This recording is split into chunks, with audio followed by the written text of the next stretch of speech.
Todos sejam muito bem-vindos. A live será uma live leve.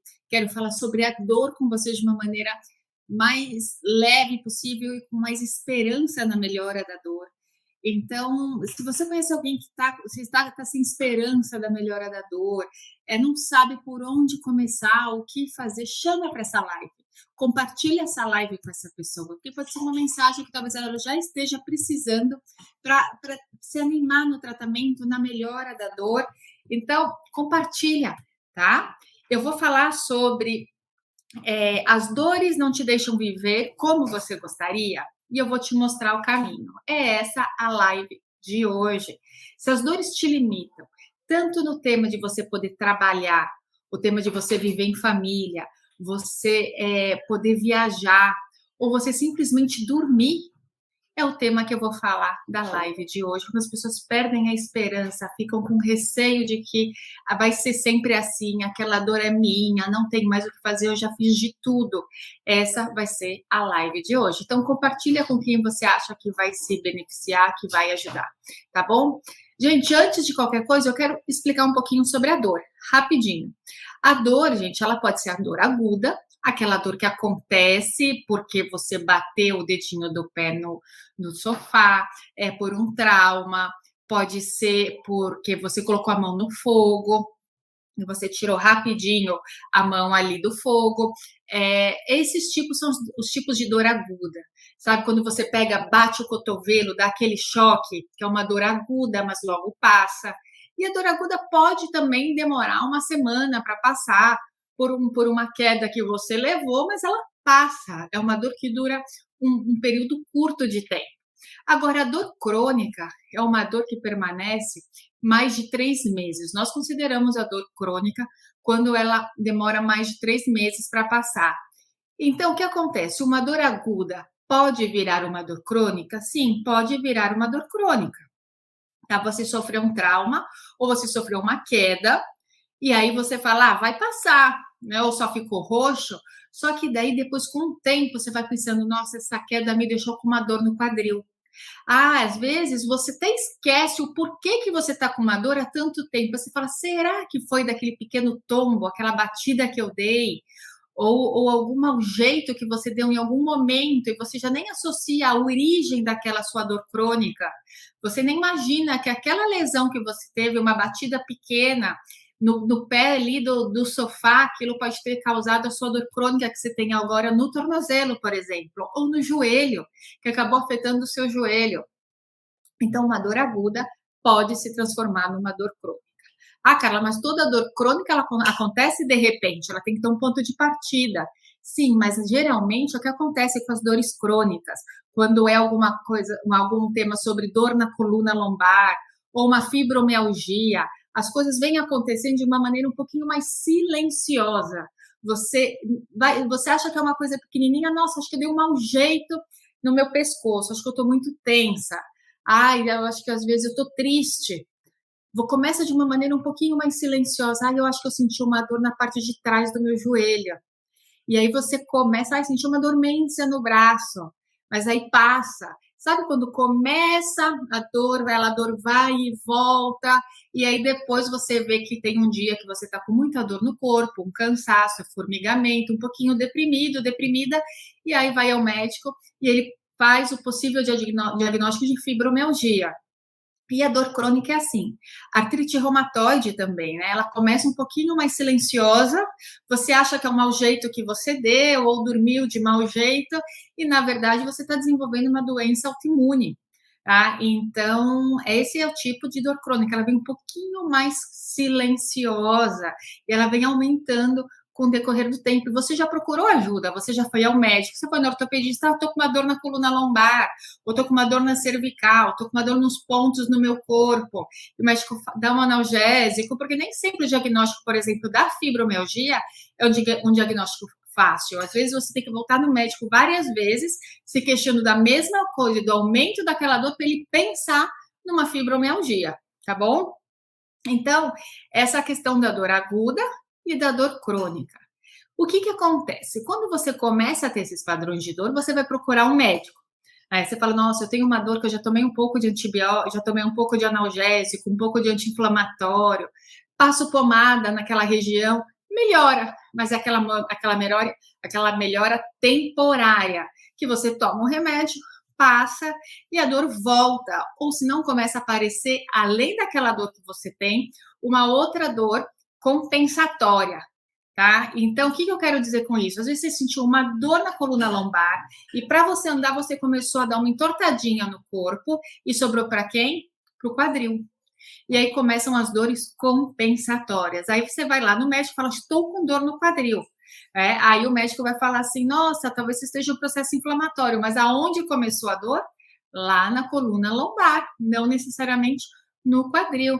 E isso pode acontecer com o pé, com o tornozelo, com cervical, ombro, cotovelo, punho e mão. Pode acontecer com as dores de cabeça. Nem sempre o que você está sentindo é um diagnóstico fechado, a dor de cabeça é uma enxaqueca. Mas você não pode esquecer que você tem uma cervical, que você tem uma ATM, articulação temporomandibular, que você pode estar pressionando mais com seus dentes, e aí você desenvolver outros tipos de dor, e que você vai ficar lá batendo na mesma tecla do analgésico, do anti-inflamatório, da bolsa de água quente, são todos tratamentos que ajudam, mas não vão tratar a causa da lesão. Lógico que foi alguma coisa traumática, leva o anti-inflamatório e vai resolver. De cara, vai lá e resolve, passou. Você tomou um relaxante muscular, que foi um dia muito tenso, deu um mau jeito, pode resolver. O problema é quando a sua dor fica perpetuando por mais tempo e você fica só com esse tipo de conduta, analgésico, anti-inflamatório, e aí o que acontece? Coitadinho do fígado. O fígado, gente, é por onde produz as enzimas da nossa energia. E quando a gente toma muita medicação, o que acontece? O fígado fala assim, nossa, eu tenho que ficar ajudando no metabolismo de toda essa medicação. E o que acontece? Ele fica focado lá na medicação e não na produção de enzimas para te dar energia. Por isso que muita gente que tem dor e toma muita medicação, às vezes se sente mais cansado. Outra coisa, o seu cérebro fica cansado de ficar pensando, ó. O seu cérebro fica cansado de ficar trabalhando em função da dor, pensando, ai meu Deus, essa dor não me deixa trabalhar, essa dor não deixa eu fazer as tarefas de casa, essa dor não deixa eu entrar no carro para uma viagem, eu não vou viajar, a família quer ir, eu não posso, não vou aguentar essa viagem, vai doer meu joelho, vai doer minha coluna, a sua cabeça fica focada ali na dor, e você não tem como pensar em outras coisas, porque está tudo direcionado para o local da dor. Ah, Carla, é fácil falar. Quando você tem dor, só a gente sabe o que é lidar com isso. Gente, eu sei o que é lidar com a dor. Tá? Eu lido há 20 anos com dor e vou sempre falar para vocês, eu já tive minhas dores. Então, eu sei exatamente o que é. Tá? Então, o que eu quero falar? Quando a dor chega, a dor crônica chega no corpo, ela vai causar o desânimo, os problemas familiares, a incapacidade de viagens. Quando você pensa assim, ai, agora que eu me aposentei, agora que eu tô com mais tempo para mim, queria tanto viajar, até que seja para uma viagem de 1 hora da onde eu moro, e você fala, mas eu não vou aguentar essa viagem, vai doer. E aí você deixa de viver. Impede vida sexual de um casal pelas dores, e afeta a criação dos filhos, a relacionamento com netos e filhos. Ai, meu Deus, eles vão vir aqui em casa visitar, eu tô com essa dor, eu queria estar descansando, eu tô com desânimo. Então, gente, o que eu quero dizer? Existe uma melhora desse quadro todo, gente? Existe de verdade. Eu não estou falando de milagres. Eu falo que, assim, se for milagre, o milagre vai estar dentro de vocês. Porque, gente, quando trata de um paciente, não adianta só o fisioterapeuta, só o ortopedista, o neurologista, o reumatologista. A gente precisa muito da atitude do paciente, que ele dê aquele primeiro passo, tá? Que ele fale assim, nossa, tá bom, eu tô com um problema, o que eu vou fazer para solucionar? Não é fácil, não é fácil. Tem que ter esforço. Se você chegar numa clínica de fisioterapia e falar assim, fica tranquilo que eu vou fazer uma massagem em você e tudo vai passar, eu não sei, para mim é mentira, tá? Para mim tem que ter um movimento do paciente, não é sair fazendo ginástica, que eu já vi gente chegar e falar assim, nossa, me botou para fazer ginástica forte. Não é isso. Eu falo que muitas vezes a gente tem que reeducar um simples movimento desse paciente. São movimentos simples que a gente realiza no dia a dia, e aí vai conquistando aquele corpo novamente. Os principais vilões da dor, eu vou explicar para vocês. Se acontece de você ter um diagnóstico, que é, gente, é 90% dos pacientes acontece isso. Você tem uma dor na coluna lombar, você vai ao médico, o médico pede uma ressonância magnética e vem o quê? Hérnia de disco. Que seja na cervical, que seja na lombar. O que acontece? O paciente, ele entra naquele laudo. E eu vou falar uma coisa para vocês. Às vezes, a hérnia de disco tá lá, mas ela tá quieta. Ela não tá causando nenhum dano na sua coluna, na raiz nervosa. Só que o músculo, que tá ali do lado da hérnia, imagina que a coluna tá aqui, o músculo tá aqui do lado. Esse músculo, para proteger algum momento da vida dessa hérnia, para não pinçar o nervo, ele se contraiu, ele entrou em espasmo. E essa dor que está acontecendo. Então, vocês acham o quê? Que eu tenho que tratar da hérnia? Não, eu tenho que tratar deste músculo. E é isso que a maioria das pessoas tem que fazer. Não se desesperar com a hérnia. Lógico, gente, não é para deixar o assunto da hérnia de lado. Tem que saber que tem e tem que saber o que fazer com ela, tá? Mas, às vezes, a causa da lesão não é aonde está o diagnóstico ali da imagem. Isso eu estou falando da parte osteomuscular, da parte de ortopedia, na área da reumatologia também. Então, cuidado com isso. Por isso que muitas vezes os casos não são cirúrgicos, a gente mexe com todas as estruturas adjacentes daquele diagnóstico, tá? Muitas vezes é um achado, só que aquilo não é realmente o motivo da dor. A hérnia está lá, fica lá quietinha, vamos preparar todas as estruturas ao redor para você seguir a sua vida e deixa a bichinha da hérnia ali, tá? Às vezes você vai esquecer que ela existe, como muitos pacientes esquecem que a hérnia existe. Só que na cabeça deles, eles ficam com aquilo, eu tenho a hérnia. Acaba tendo uma sentença da hérnia. E não é assim. Gente, se vocês pegarem uma ressonância de idosos de 90 anos, vai ter muita hérnia. Todos vão ter dor? Não, não. Então, cuidado com esse diagnóstico. Artrose. Artrose também é outra coisa. Gente, eu acho, não vou falar 100% da população, porque sempre tem aqueles né, que fogem do parâmetro, mas todo mundo vai ter. Depois dos 35, 40 anos, pode fazer o ressonância, raio-x de quem quer que seja que vai ter. Todo mundo tem dor. Todo idoso tem dor. Eu não estou diminuindo a dor de quem tem, tá? Mas eu quero dizer o seguinte, a artrose também não é um decreto de incapacidade, tá? Por quê? Por que as pessoas falam assim, tem que fazer atividade física? Por causa disso, a artrose é simplesmente, gente, um fato de o seguinte, a minha coluna está aqui, eu sofro desgaste normal da vida, todo mundo vai envelhecer e vai sofrer os desgastes de vários órgãos do corpo, não só dos ossos, tá? E aí, o que acontece? Eu vou criando compensações para as estruturas se encaixarem da melhor maneira possível, para não ir desmontando. Então, as artroses, elas vão formando ali para equilibrar as estruturas. O que acontece? Por que existem as dores? As pessoas começam a se preocupar e começam a parar de se mover. E quando para de se mover, começam os pensamentos, a diminuição dos movimentos, as diminuições da flexibilidade dos músculos. Não estou falando de hiperalongamento, ninguém tem que pensar, eu tenho que alongar, não. Eu estou falando de qualidade de movimento. Eu sou uma pessoa que sou péssima de alongamento. Estou preocupada com isso? Não estou preocupada com isso. Eu estou mais preocupada em manter a qualidade dos meus movimentos. Se eu consigo vestir meu sapato, cortar a unha, poder me vestir sem dor, fechar sutiã, pentear cabelo, poder manter uma postura, que eu não estou falando só postura estática, eu poder fazer as coisas que eu preciso fazer com qualidade de movimento das minhas articulações, eu estou feliz. As pessoas acham que tem que ter hiperalongamento e não é. Cada um tem a sua genética, cada um tem a sua fisiologia de alongamento. Eu não sou uma pessoa muito alongada e não quer dizer que, ai meu Deus, coitada, ela não tem alongamento. Não é isso. Tá? O alongamento é para vir desde que você tenha, gente, a mobilidade articular, a minha dobradiça, isso é a minha mobilidade, a minha flexibilidade é a extensão dos meus músculos, tá? Lógico que eu quero ter qualidade, mas eu não preciso ser hiper elástico. Eu tendo funcional na minha velhice, eu tô feliz da vida. Eu fazendo as minhas coisas sem dor, porque outra coisa, a pessoa hiper flexível não é uma pessoa que vai se proteger de lesão, tá? Por isso que eu falo, nem sempre você sair alongando antes de uma atividade física é bom, eu prefiro que aqueça do que alongar. Porque o alongamento, às vezes, desprepara a qualidade de contração do músculo para executar a tarefa. E não é aquilo, ele quer só aquecer, aquece o músculo, prepara ele para a atividade física, depois, num outro momento, você faz alongamento.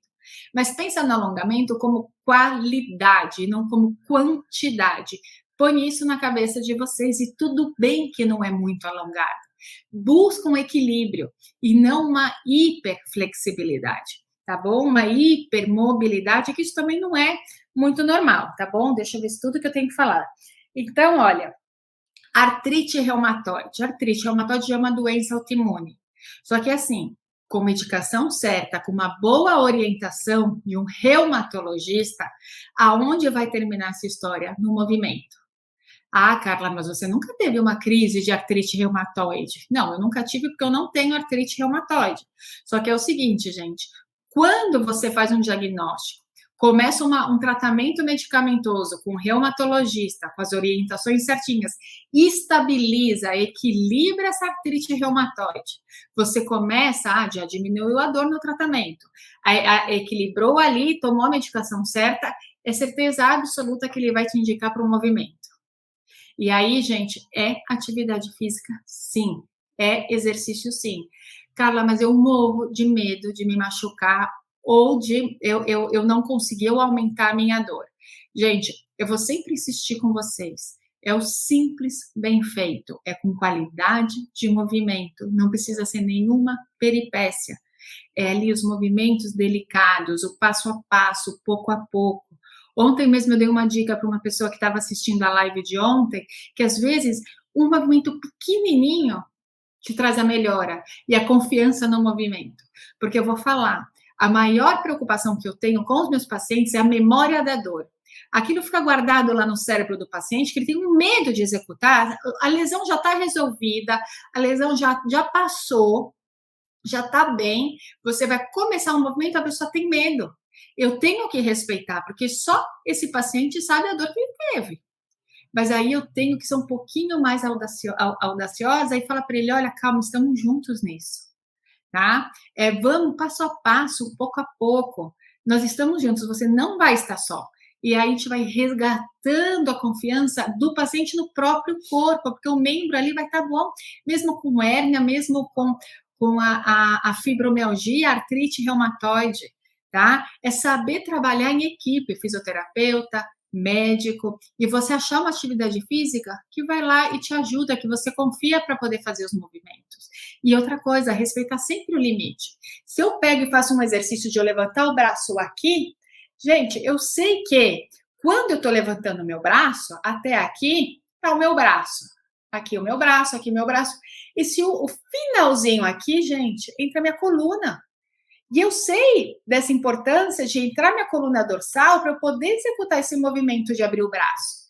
Então é o seguinte, são detalhes de um simples bem feito que você vai resgatando a sua mobilidade, a confiança no seu próprio corpo. Dê a chance disso acontecer. Lógico que assim, se estiver desanimado, não toma atitude. Vai com calma. Espera passar o desânimo. Quem tem crises de fibromialgia, é o que eu falo. Calma, não precisa falar, eu tô com dor, mas eu vou me esforçar agora e vou fazer exercício. Não, dá um tempo. Comece o exercício no dia que você estiver melhor. E é o simples, bem feito, é o leve, 1% todo dia. Você vai indo passo a passo. Eu falo para os pacientes, para os alunos, não criem a expectativa do imediatismo. Eu tenho que fazer, se eu fizer, eu vou melhorar rápido. Gente, vai passo a passo, pouco a pouco. Diminui essa ansiedade na melhora da dor, sabe? Porque o seu cérebro vai acalmando também. A informação da dor, gente, é um aviso de que alguma coisa não está bem. E aí o seu cérebro vai entendendo através do seu autocontrole de que vai resolver, ou que vai melhorar, ou que vai aumentar os intervalos sem as dores.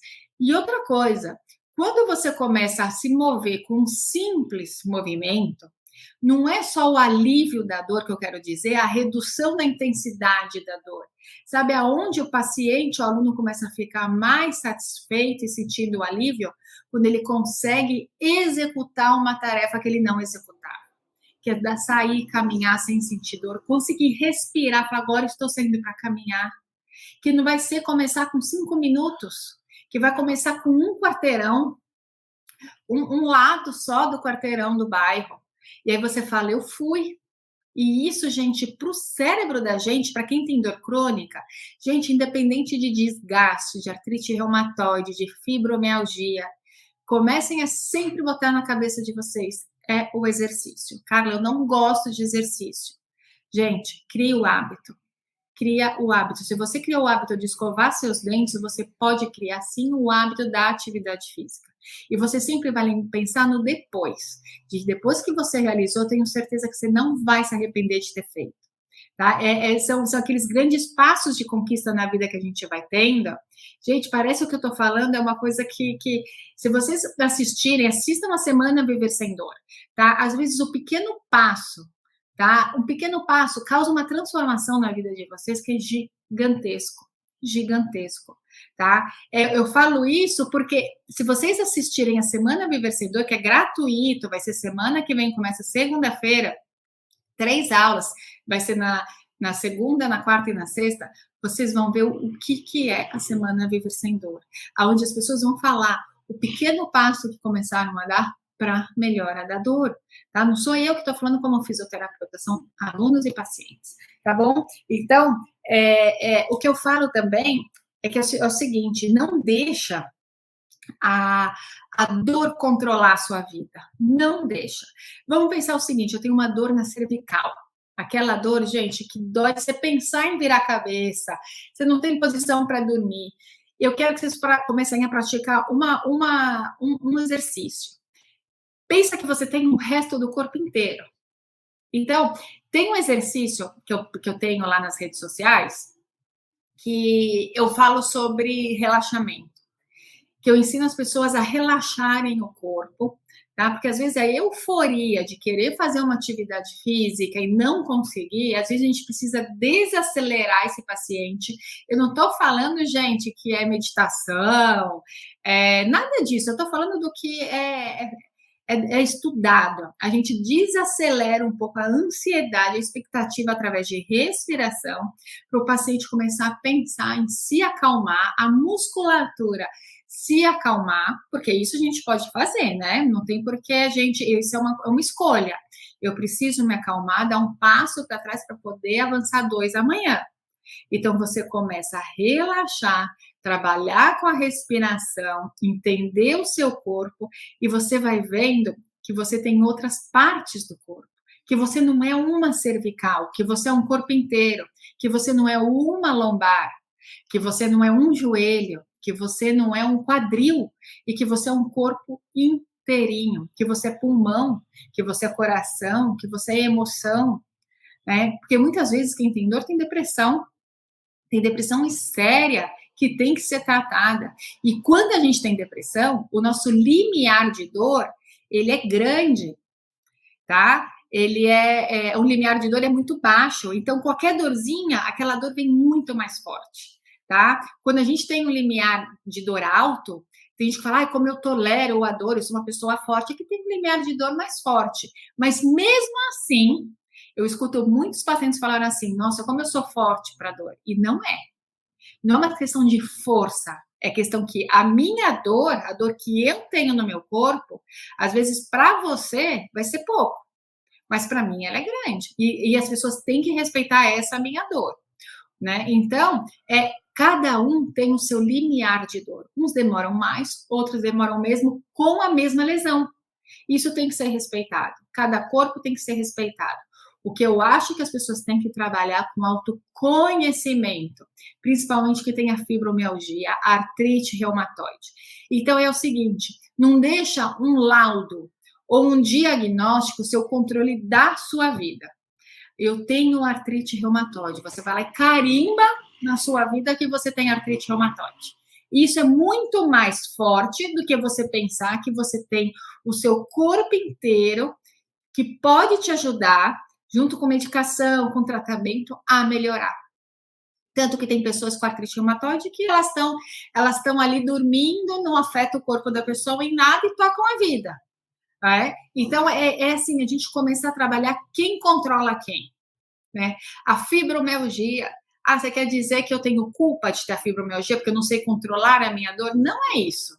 Não é isso, tá? Não é uma questão de forças, é questão de a gente administrar a vida da gente, tá? É assim, se eu tô com dor, eu vou descansar. Se eu quero ir deitar, eu vou deitar. Só que isso não ser um hábito, uma rotina. O dia que você tiver um pouquinho melhor, você vai lá e faça os exercícios. Um exercício leve, que seja de relaxamento, de respiração. Você vai se sentir melhor, o seu cérebro vai entender que aquilo fez bem para o seu corpo, ele vai produzir as substâncias de analgesia, de sensação de bem-estar, e isso vai começar a gerar um ciclo. Gente, isso não é místico, isso é química, tá? Isso faz parte do corpo. Então, o que eu tô querendo ensinar é as pessoas a aprenderem.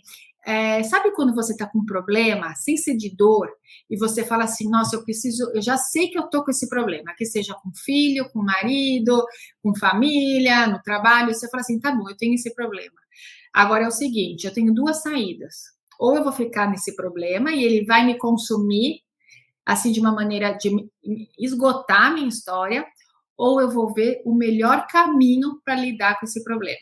O problema está aí, a gente não tem como escapar dele, ele está aí. Mas como que a gente pode fazer? E você não precisa fazer isso sozinho, tá? Você procura ajuda.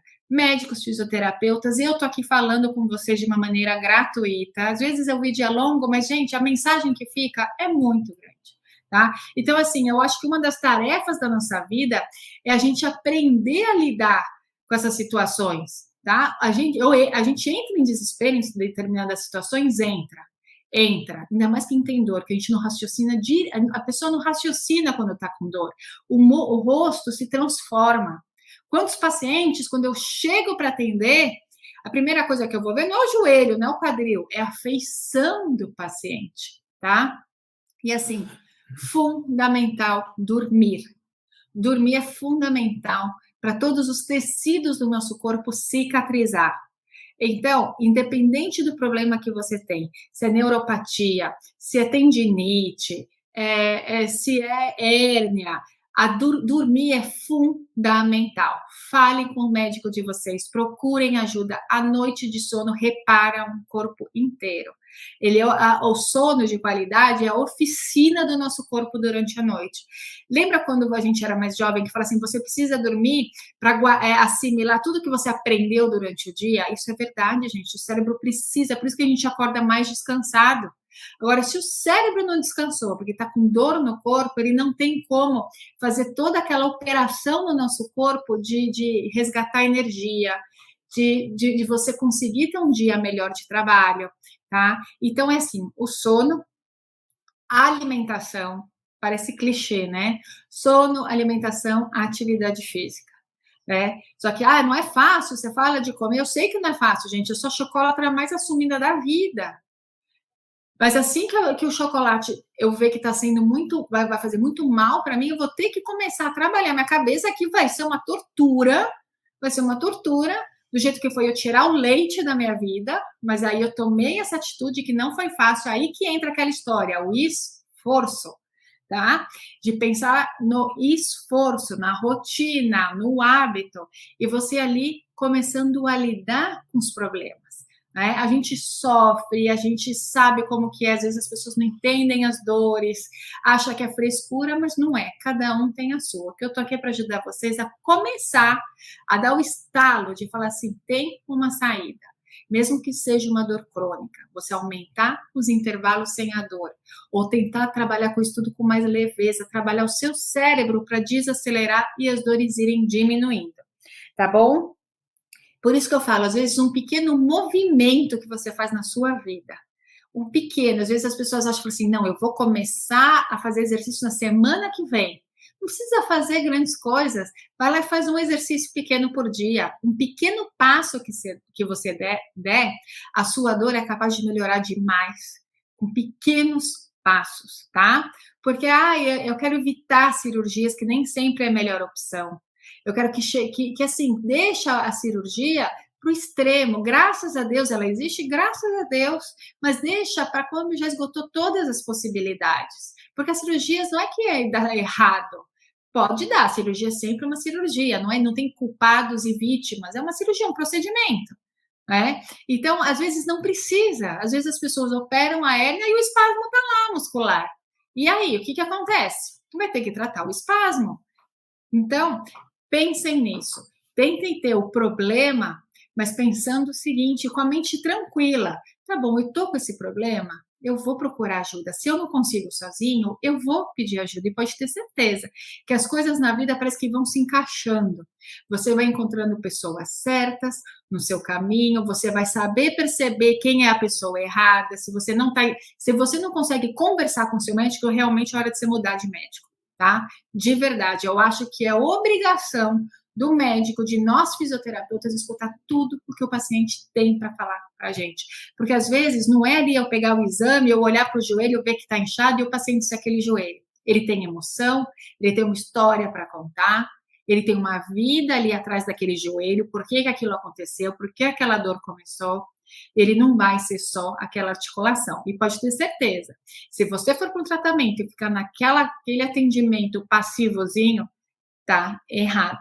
Tá bom? A gente tem que abraçar o paciente, trazer ele para o nosso time, para ele acreditar e confiar na gente, mas o principal papel do fisioterapeuta é falar assim, olha, agora eu te ensinei o caminho é seu, a escolha é sua, tá? É criar o hábito, é criar a rotina, assim você vai ter uma vida com melhor qualidade de movimento para o seu corpo, tá bom? É essa mensagem que eu quero dizer para vocês hoje, tá? Então, confia na capacidade no corpo de vocês, tá? Com um simples bem feito, tá bom? Não deixa o desânimo dominar.